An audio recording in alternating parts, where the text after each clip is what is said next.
Le prochain congrès des élus a été fixé au 14 janvier, avant donc les élections municipales, comme le souhaitaient les soutiens du Front pour l'évolution statutaire.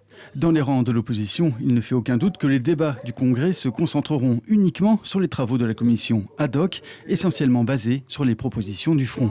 Antécédemment, ils avaient prévu de mettre en concurrence deux autres propositions qui n'ont pas eu lieu d'être au sein de la commission Projet Guyane.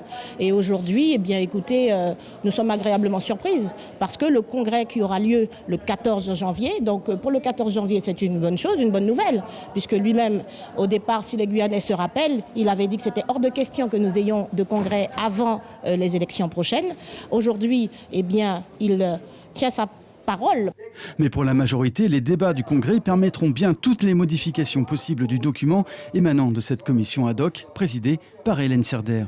L'ordre du jour tel qu'il a été voté à l'unanimité comprend bien sûr le rendu au Congrès des élus des travaux de la commission ad hoc Projet Guyane, mais également le examen du document, mise en débat et proposition d'amendement. Bien sûr, à ce document. Le Congrès des élus n'est pas du tout une chambre d'enregistrement de quelque commission qu'elle soit. Rodolphe Alexandre a d'ailleurs rappelé qu'il poursuit toujours son projet de loi Guyane contre lequel luttent les militants du Front pour l'évolution statutaire. Suivez l'info sur Guyana Première, télé, radio et Internet.